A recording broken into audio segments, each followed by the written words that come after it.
귀한 날을 주신 하나님을 찬양합니다. 우리 다시 한번 앞뒤 옆에 분과 인사를 함께 나누면 좋겠는데요. 우리가 이렇게 인사를 나누면 좋겠습니다. 하나님은 선생님을 또는 성도님을, 권사님, 집사님을 사랑하십니다.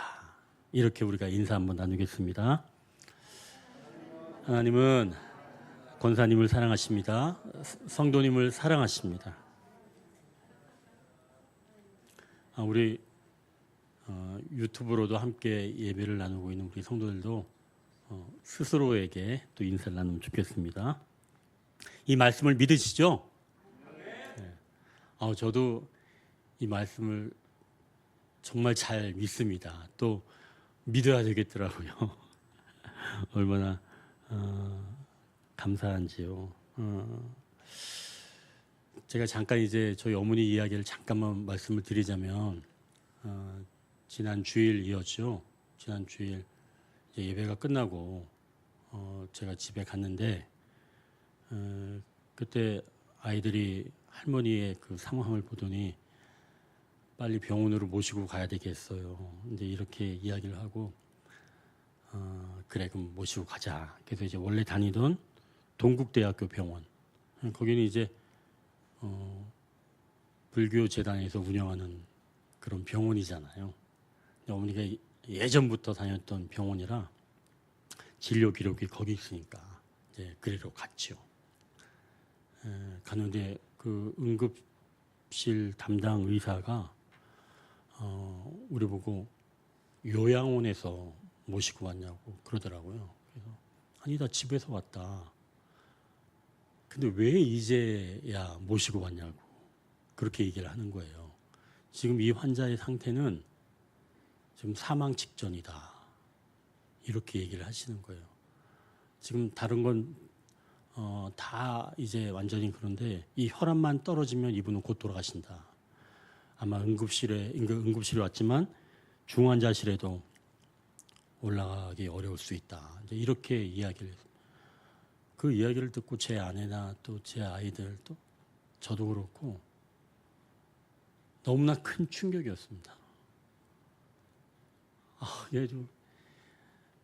조금 더 인사를 해야 되는데 어머니랑 물론 어머니가 연세가 높으시긴 하지만 그런데 그냥 보내드린 게 너무 아쉬웠던 거죠. 너무나 침통해 있었습니다. 그리고 이제 그 응급실에 있게 되었는데요. 정말 혈압이 조금 떨어졌습니다. 곧 죽게 된 거죠. 그런데 어머니가 귀엽고 하나님의 은혜로 살아나신 거예요.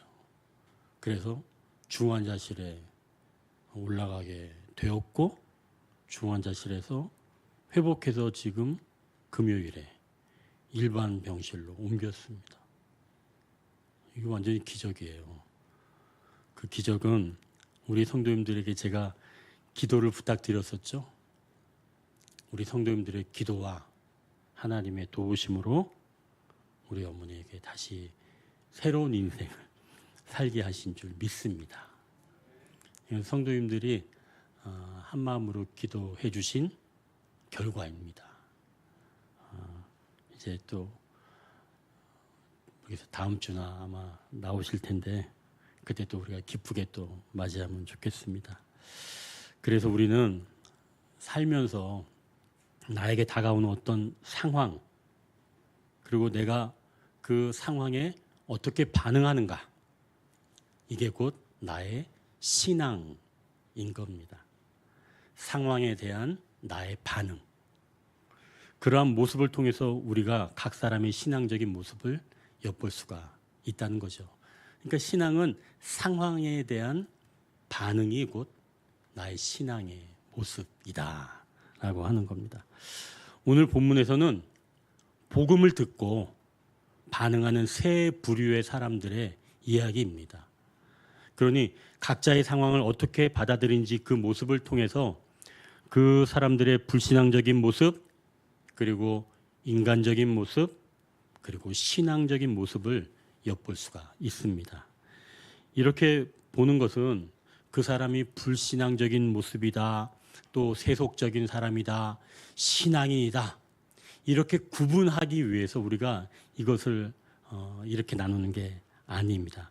그런 판단을 내리기 위해서 살피는 게 아니라, 그럼에도 불구하고 하나님은 불신앙적인 사람에게는 참고 인내하시면서, 또한 세속적인 사람에게는 그 세속적인 지식을 통해서 하나님의 뜻을 이뤄가시면서, 그리고 신앙적인 모습을 한 사람들을 통해서는 하나님께서 그들을 기뻐하시게 하면서 하나님의 뜻을 이뤄가신다는 것을 우리가 이 세 가지 면모의 사람들을 통해서 맛볼 수가 있다는 것이죠.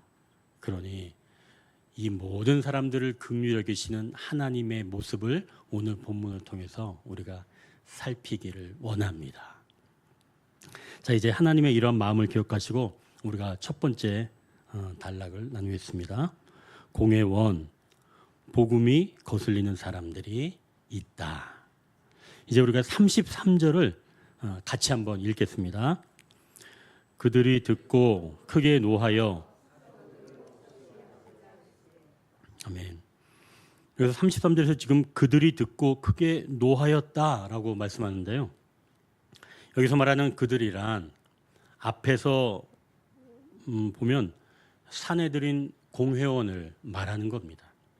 이 사내들인 공회원은 제가 몇 번 말씀을 드렸죠. 이스라엘을 대표하는 지도자 그룹입니다. 이 사람들은 실질적으로 이스라엘을 운영하는 그런 공동체인데요. 사두개인, 바리새인, 그리고 장로, 또 서기관들, 이런 사람들, 즉 유대인 지도자들로 구성된 공동체이지요. 대략 70명 내선 71명 뭐 이런 사람들이 모인 그런 공동체인데요. 이들이 바로 예수님의 그 죽음을 결정한, 예수님을 십자가에 못 박았던 그런 무리이지요. 이 공동체에서 가장 강력한 집단이 바로 사두개파 사람들, 사두개인들입니다. 제사장 그룹이지만 부활과 영생, 그리고 천사, 영혼, 사후 심판에 대해서는 믿지 않았던 사람들이 곧 사두개파, 사두개인들입니다. 그래서 이들은 종교적이기보다는 현세적인 것에 중점을 둔 친로마적인 집단, 그런 사람들이 바로 사두개인들이었죠. 그런데 이들이 지금 사도들을 신문하면서 사도들이 말하는 것을 듣고 크게 노하였다고 지금 말씀하는 겁니다. 어떤 말 때문에 노하였는지 사실은 그게 지난주 본문에 나오는데요.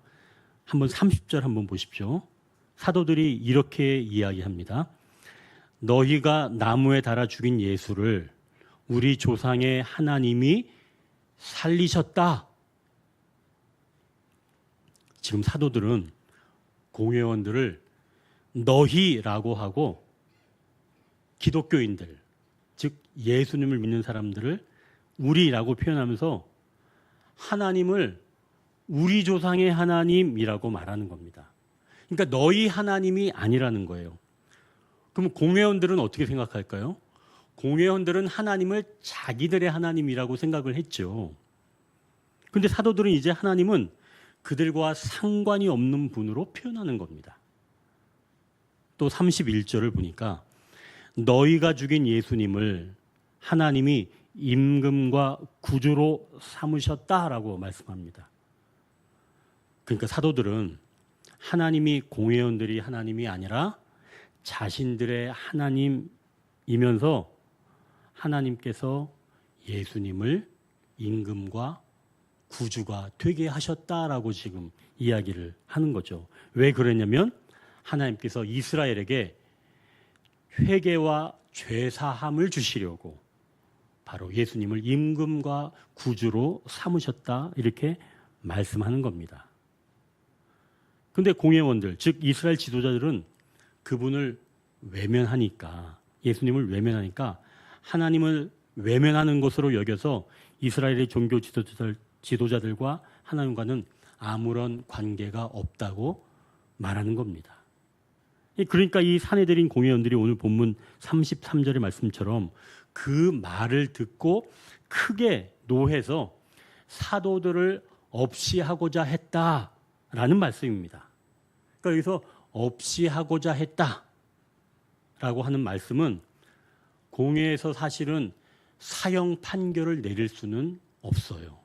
사형 판결은 로마에서만, 즉 로마가 다스리고 있기 때문에 로마에서만 사형 판결을 내릴 수가 있는데도 이 공회원들이 분노의 감정을 사귀지 못하고 죽이기로 작정했다는 겁니다. 월권한 거죠. 자, 그럼 사도들이 한 말은 어떤 말일까요? 이게 곧 복음이라는 겁니다. 나무에 달린 예수가 부활하셔서 구주가 되셨다는 말씀, 그분을 믿으면 죄사함을 받는다는 말씀, 이게 곧 복음이죠. 복음은 모두에게 기쁜 소식입니다. 그러나 그 복음이 거슬린 사람이 있다는 것이죠. 그게 바로 공회원들입니다. 예수가 곧 그리스도, 즉 하나님이 보내신 분이시며 그분이 모든 인류의 죄를 대속한 분이시며 부활하시고 승천하셔서 하늘의 보좌에 앉아 계시며 그분을 믿으면 사망 권세가 믿는 자들을 붙잡지 못한다는 이 복음이 만약 사실이라면 공회원들은 자기들의 권위가 무너지는 겁니다. 그동안 자기들이 옳다고 여겨왔던 모든 행동이 다 거짓이 되면서 가짜였던 거죠. 그리고 하나님의 아들이신 예수를 못 박는 자들이 되는 겁니다. 이걸 인정하면 결국은 모든 기득권들을 내려놓아야 하지요. 또한 사두개인들은 그동안 부활을 인정하지 않았습니다. 그런데 예수님께서 부활을 하셨고 지금은 보좌에 앉아 계신다는 것을 인정하면 이것은 곧 예수의 부활을 인정하게 되는 겁니다. 그러니까 이것은 곧 신학의 정체성이 달라지게 되는 거죠. 공회원들이 분노하고 사도들을 없이 하고자 했던 이유가 바로 여기에 있는 겁니다. 나를 거스르는 말을 넘어 나의 죄를 지적하고 회개를 촉구하는 복음의 메시지 앞에 공회원들은 분노로 사도들을 죽이자고 한 것입니다. 성경에서도 이와 같은 그런 사건이 있는데요. 아담의 아들 가인은 농사를 짓는 자였습니다. 그리고 그의 동생인 아벨은 양을 치는 자였죠. 이 가인은 땅의 소산으로 제물을 삼아서 여호와께 드렸고 아벨은 자기의 양의 그 첫 새끼와 그 기름으로 드렸습니다. 그런데 이때 하나님은 아벨과 그의 제물은 받으셨고 가인의 제물은 받지 않으셨습니다. 그러자 가인이 몹시 분하여 안색이 변하였더니 하나님께서 가인에게 이렇게 말씀하십니다. 창세기 4장 6절 7절인데요. 이렇게 말씀하십니다. 여호와께서 가인에게 이르시되 내가 분하여 함은 어찌 됨이며 안색이 변함은 어찌 됨이냐. 내가 선을 행하면 어찌 낯을 들지 못하겠느냐. 선을 행하지 아니하면 죄가 문에 엎드려 있느니라. 죄가 너를 원하나 너는 죄를 다스릴지니라. 하나님께서 가인에게 분노를 다스리지 못하면 그 분노가 너를 다스리게 된다고 말씀합니다. 그러나 가인은 하나님의 말씀을 듣지 않았습니다. 그리고 하루는 들에 있을 때 동생을 불러서 그 동생 아벨을 쳐 죽였습니다. 하나님께서 아벨의 그 핏소리를 들으시고 가인을 찾아오셔서 그를 일깨웁니다. 창세기 4장 9절을 보니까 이렇게 말씀해요. 여호와께서 가인에게 이르시되 내 아우 아벨이 어디 있느냐. 그가 이르되 내가 알지 못하나이다. 내가 내 아우를 지키는 자니까. 가인은 하나님 말씀 앞에서도 분노하게 되었습니다. 이렇게 복음은 그 사람의 진정한 어떠함을 드러내는 거울이 되는 거죠. 빛은 모든 더러운 것을 그대로 드러나게 만듭니다. 이제 공회원들도 사도들을 죽이려고 하는데요. 하나님이 이 순간 어떻게 하실까요? 오늘 본문 40절인데요. 한번 40절을 우리가 같이 읽겠습니다. 그들이 옳게 여겨 사도들을 불러들여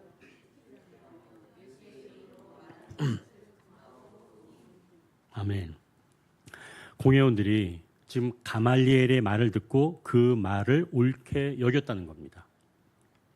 하나님의 말씀은 듣지 않아도 어떤 사람의 말은 듣는다는 겁니다. 물론 분노의 감정을 포기하고 전적으로 다 수용한 것은 아니죠. 왜냐하면 사도들을 내보낼 때 40에 하나 감한 매질을 하고 보냈으니까요. 폭력성이 사라지지는 않고 만에 하나 그들의 행동이 하나님으로부터 왔다면 자기들이 하나님을 대적하는 자들이 될까 봐 예수님의 이름으로 말하는 것만 금하고 내보냈다는 말씀입니다. 어둠은 빛과 함께 하기를 싫어합니다. 그래서 빛에 손상을 입히려고 어둠은 애를 쓰는 겁니다. 그러나 진정한 빛은 어둠이 짙어질 때 더욱 빛나게 됩니다. 이제 두 번째 단락입니다. 가말리엘, 복음을 지켜보자고 하는 사람이 있다. 우리가 34절, 35절을 한 절씩 읽겠습니다.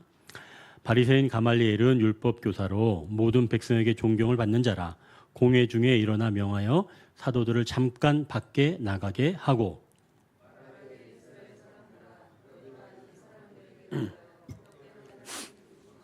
아멘. 지금 사두개인 공회원의 흥분한 상태를 가라앉히는 한 사람이 나오는 거예요. 바리새파의 가말리엘이라는 사람입니다. 가말리엘, 이 이름의 뜻은 하나님의 상급이라고 하는 뜻입니다.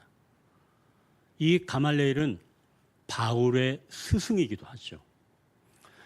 바리새파는 크게 두 개의 학파가 있습니다. 샴마이 학파가 있고 힐렐 학파가 있습니다. 그런데 이 힐렐 학파는 힐렐이라고 하는 사람이 처음 시작했는데 이 힐렐이 바로 가말리엘의 할아버지입니다. 이르고 이 가말리엘은 당대 최고의 랍비라는 명성과 함께 뭇 백성의 존경을 받았던 인물이죠. 이 가말리엘은 기독교가 초대 유대인들의 박해가 심할 때 교회에 대해서 관대한 입장을 펼치게 됩니다. 오늘 본문에서 가말리엘은 공회원들이 흥분해서 사도들을 죽이려고 할 때 사도들을 지금 잠깐 밖에 나가게 하고 이성적인 판단을 하도록 유도했던 겁니다. 가말리엘은 이 두 사람의 이야기를 예로 드는데요. 먼저 36절에 보니까 드다를 통해서 일어났던 이야기를 하고 있는 겁니다. 이 드다는 유대인 반란군 지도자 중에 한 명인데요. 기록에 따르면 그는 자신을 메시아라고 주장을 했던 혁명가였습니다. 그는 추종자들을 이끌고 요단강에 가서 내가 기적을 베풀리라 라고 하면서 사람들을 모았던 인물이 바로 이 드다입니다. 하지만 그의 반란은 굉장히 짧았죠. 그래서 요단강 근처에서 군인에 의해서 체포를 당했고 그 후 주후 46년 처형을 당했습니다. 그리고 그를 따랐던 모든 사람들이 다 흩어지게 되었지요. 가말리엘이 드다를 언급한 이유는 바로 이것 때문입니다. 이제 36절을 한번 보십시오. 같이 한번 읽겠습니다. 36절. 이전에 드다가 일어나 스스로 선전하매 사람이 약 400명이나 따르더니 그가 죽임을 당함에 따르던 모든 사람이 흩어져 없어졌고. 지금 가말리엘은 드다의 사례를 통해서 5장 38절 39절에서 말씀하는 것처럼 38절 39절에 이렇게 말씀합니다. 이제 내가 너에게 말하노니 이 사람들을 상관하지 말고 버려두라. 이 사상과 이 소행이 사람으로부터 났으면 무너질 것이요 만일 하나님께로부터 났으면 너희가 그들을 무너뜨릴 수 없겠고 도리어 하나님을 대적하는 자가 될까 하노라 하니, 즉 드다의 운동은 사람에게서 났기 때문에 그 지도자가 죽자마자 쉽게 무너지고 흩어졌다는 겁니다. 이를 통해 사도들의 운동이 하나님께로부터 온 것인지 아닌지는 좀 더 지켜봐야 지혜로운 판단을 할 수가 있다는 겁니다. 이게 지금 가말리엘의 주장이에요. 그러면서 한 가지 더 예를 드는 겁니다. 37절 갈릴리 유다의 반란을 말하는데요. 37절 우리가 같이 한번 읽겠습니다. 그 후 호적할 때에 갈릴리의 유다가 일어나 백성을 꾀어 따르게 하다가 그도 망한즉 따르던 모든 사람들이 흩어졌느니라. 이 사건은 앞에서 말한 드다의 사건보다 사실은 조금 먼저 일어난 사건입니다.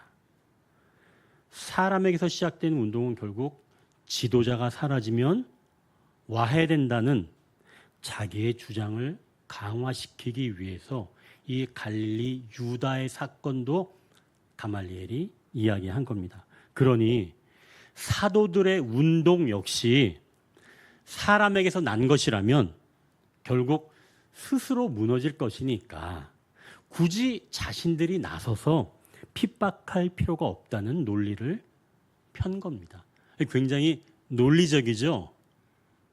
가말리엘이 이러한 조언으로 공회원들은 사도들을 죽이지는 않고 채찍질하고 다시는 예수의 이름으로 말하지 말라고 하면서 풀어준 겁니다.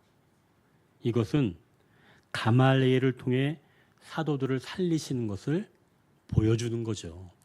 그러니까 세속사회라고, 그러니까 지금 그러니까 정부나 이런 단체들이라고 해서 다 쓸모없다 이런 게 아니라 어느 정도는 유지시켜 주는 데는 그들도 필요할 수 있다는 얘기입니다. 그러니까 하나님은 그런 세속적인 권력도 사용하신다라고 우리가 해석할 수 있다는 거죠. 어차피 가말리엘이 얘기하기를 어차피 사도들의 운동이 잘못된 것이라면 망할 거니까 굳이 너희 손에 피를 묻히지 말라고 조언하는데 그게 먹힌 겁니다. 이 가말리엘의 지혜로운 조언 덕분에 사도들의 생명은 보전이 된 거죠. 자, 그렇다면 이제 여러분 생각해 보십시오.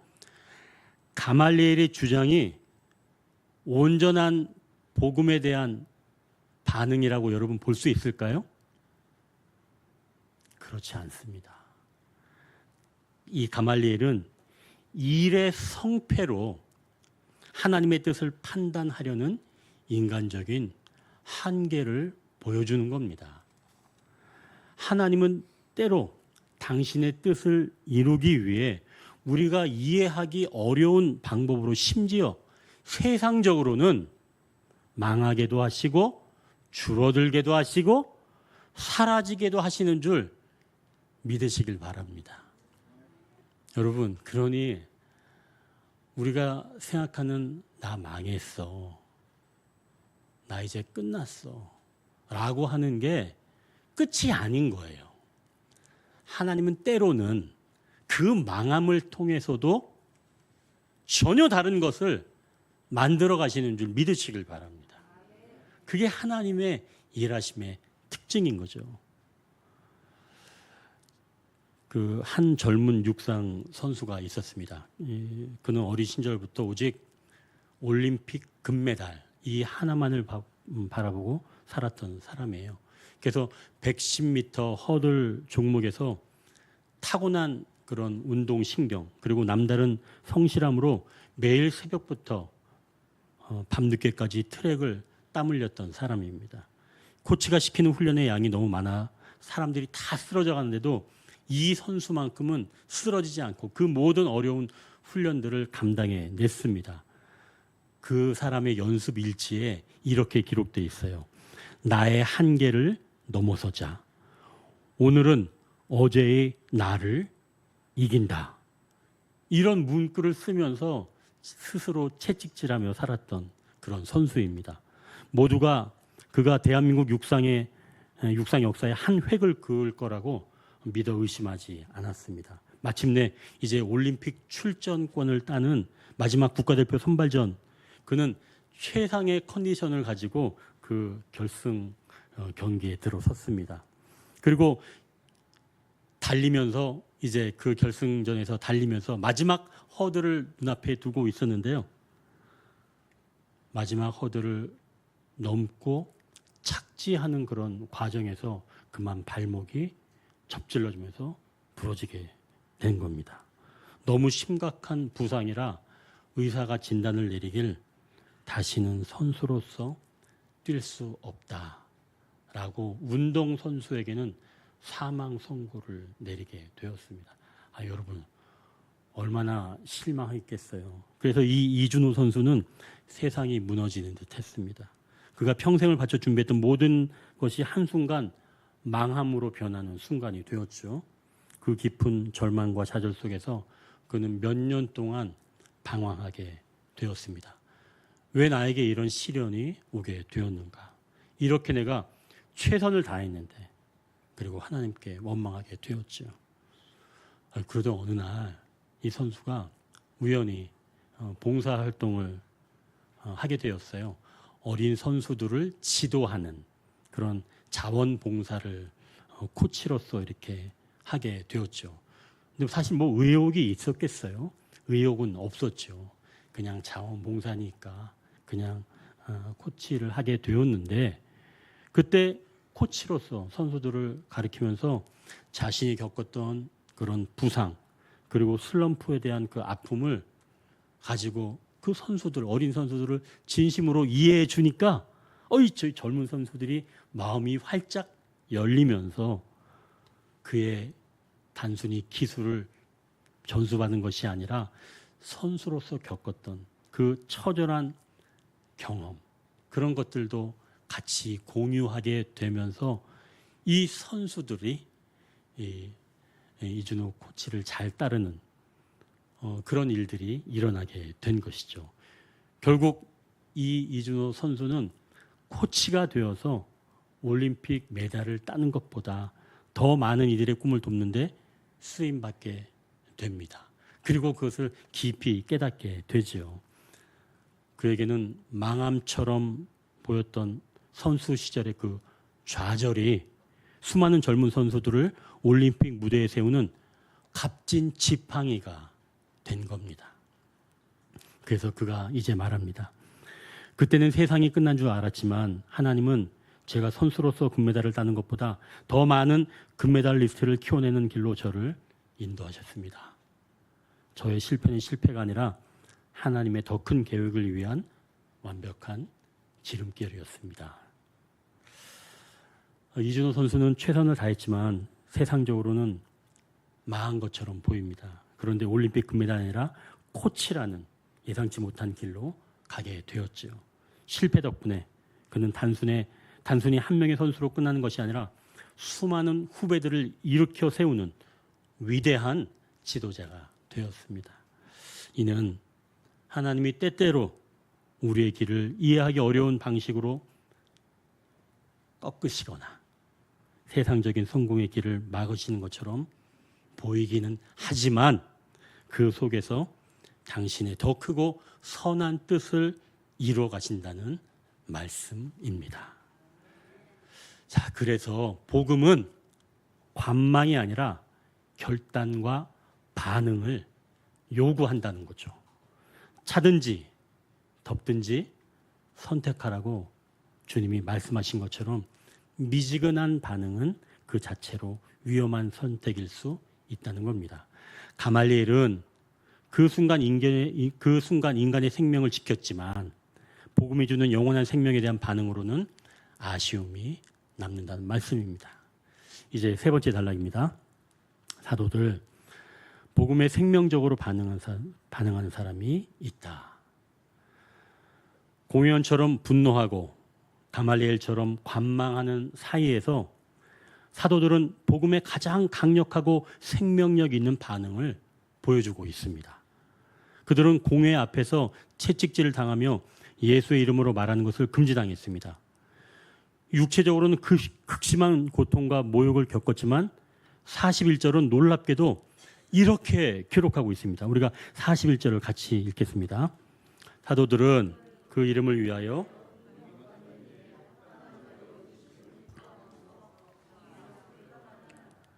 아멘. 지금 사도들은 능력을 받았는데 기뻐하였다고 말씀합니다.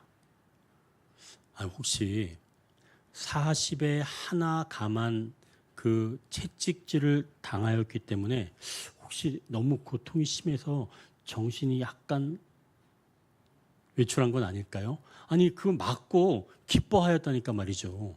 정신이 약간. 그러면 도대체 이들이 기뻐한 근거는, 이유는 무엇일까요? 여러분, 어떻게 사람이 채찍질을 40에 감한 매를 그 맞으면서 기뻐할 수가 있을까요? 이 사람으로 될까요? 그 어려움을 받을 때 성령님의 돌보심을 받은 것은 아닐까요? 그 안에 내주하시는 성령님께서 그 고통 가운데서도 함께 하심을 느끼게 하면서 그것이 기쁨으로 오게 되는 그러한 일이 있는가 말입니다. 그래서 돌봄이라고 하는 단어는 카라라고 하는 말에서 나왔는데요. 이 뜻이 참 기가 막혀요. 비탄이라고 하는 말입니다. 돌봄이 비탄이라고 하는 그런 어원에서 나온 거예요. 너무 희한하죠? 어떻게 돌봄이 비탄이라고 하는 어원에서 나왔는지 말입니다. 그래서 돌봄의 기초적인 의미는 애도하다, 슬픔을 표현하다, 함께 울부짖다입니다. 이게 돌봄이에요. 그러니까 돌봄은 강자가 약자를 대하는 그런 강자의 태도를 이야기하는 게 아닌 겁니다. 그래서 돌봄이라는 말을 우리가 들을 때 불편한 이유가 거기 있는 거예요. 왠지 내가 약자인 것 같고 강자에게 도움을 받는 것 같기 때문에 돌봄이라고 하는 그런 단어를 우리는 좀 불편하게 여깁니다. 그런데 돌봄은 곧 조언이나 해결책 또 치료를 베푸는 대신 오히려 상냥하고 다정다감한 손으로 우리의 아픔을 나누고 상처를 만져주는 일을 택한 사람들이 바로 돌보는 자들입니다. 사도들이 고통 가운데 있을 때 성령께서 이렇게 돌보는 자로 그들에게 함께 하신 줄 믿습니다. 성령께서 그렇게 돌보는 자로 오셨기에 그들에게 기쁨이 일어났던 거죠. 그래서 사도들은 그 고통 가운데서도 성령님의 돌보심, 강자가 약자를 돕는 그런 우리의 의미가 아니라 애도하고 슬픔을 표현하고 함께 울부짖는 그 성령님의 임재를 통해서 그들이 기뻐할 수가 있게 된 것이죠. 결국 그 내면에서 올라오는 강한 돌봄의 역사를 통해서 이들이 기뻐하는, 즉 복음에 생명적으로 반응하게 되었다는 말씀입니다. 이번에 어머니가 이렇게 어려움을 겪으셨을 때 우리 가족이 정말 할 수 있는 것은 아무것도 없었어요. 그 응급실에서 있을 때 그때 딱 한 번 마지막으로 어떻게 될지 모르니까 가족들이 다 한 번 면회하는 시간을 갖게 했습니다. 여러분 굉장히 비참했어요. 어떻게 될지 모르니까 마지막 그분 얼굴이라도 보라고 가족들을 다 모아놓은 겁니다. 아무것도 할 수 있는 게 없죠. 어머니 누워 계신데 우리 가족들이 다 둘러서 그냥 울기만 했습니다. 근데 어머니가 나중에 중환자실에서 딱 만나게 되었는데 그때 면회를 이제 하게 되었는데 어머니가 이제 인식을 하시게 되면서 정신이 돌아왔을 때 그때 그 희열, 우리가 함께 정말 돌보는 자로 함께 부르짖고 하는 그 모습을 통해서 어머니가 너무 기뻐하시는 겁니다. 바로 진정한 돌봄이 그 자리에서 일어나게 되는 거죠. 함께 울부짖는 그러한 자리에서 진정한 기쁨이 일어나게 되는 겁니다. 여러분, 어머니가 나아서 회복되어서 그런 기쁨도 기쁨이지만 그 자리에 함께 모여서 같이 울고 있는 바로 그것이 우리가 기뻐할 수 있는 영적인 근거가 될 수 있다는 거죠. 여러분, 혹여나 예를 들어서 어머니가 돌아가셨다고 하더라도 물론 당장에는 슬퍼했겠지만 저희는 최종적으로는 슬퍼하지 않을 겁니다. 왜 그럴까요? 언젠가 우린 다시 만나니까. 이준호 선수는 자기가 코치가 되었기 때문에 사실은 그것을 모두 하나님의 섭리라고 이야기를 하고 있지만, 진정한 의미에서 신앙인들은 설령 우리가 원하는 대로 회복되지 못하고 영원한 죽음의 세계로 사랑하는 삶을 보낼지라도 우리는 그게 끝이 아니기 때문에 정말 기뻐하는 자들로 살아낼 수가 있다는 것이죠. 여러분, 성령님께서는 그렇게 함께 하시는 자로 우리를 돌봐주시기에, 함께 아파해 주시기에 우리가 기뻐할 수가 있다는 것입니다. 그럼 이렇게 기뻐하게 될 때, 즉 성령님이 우리와 함께 하심을 우리가 경험하면서 우리가 기뻐하게 될 때 어떤 변화가 일어나는지, 그게 바로 42절입니다. 42절 우리가 같이 한번 읽어볼까요? 시작.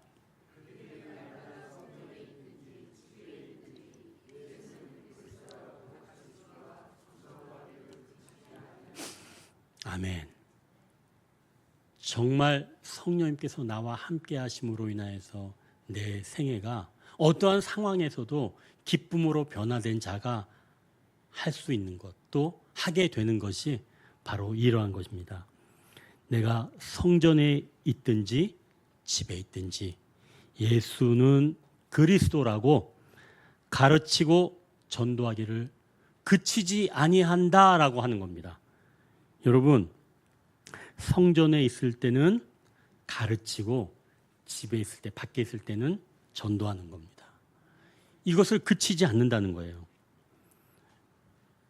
근데 사실은 가말리엘은 뭐라 그랬어요? 만약에 그것이 하나님이 하시는 게 아니라 사람이 하는 것이라면 다 흩어진다, 그칠 거다라고 얘기했죠. 근데 여기서는 지금 그치지 않았다고 이야기했잖아요. 그러면 이건 누가 하는 거겠어요? 하나님이 하시는 거죠. 그러니 그들이 멈추지 않는 이 증거는 복음의 능력과 영원한 생명력을 생생하게 보여주는 것이 된 것입니다. 사랑하는 성도 여러분, 오늘 우리는 복음 앞에 선 세 종류의 반응을 보았습니다. 복음이 나의 자와 기득권을 건드릴 때 분노하며 제거하려는 공회원의 반응이 있습니다. 또 내 일이 아니니까 지켜보자, 일이 잘 되면 하나님의 뜻이겠지라고 미지근하게 관망하는 가말리엘과 같은 그런 반응도 있습니다. 아니면 고난과 모욕 속에서도 예수 그리스도의 그 이름 때문에 기뻐하고 복음 전파를 그치지 아니하는 그런 사도의 반응도 있습니다. 복음은 오늘도 우리에게 어떻게 반응할 것인가? 라고 묻고 있습니다. 사도들이 보여준 이 고난 중의 기쁨,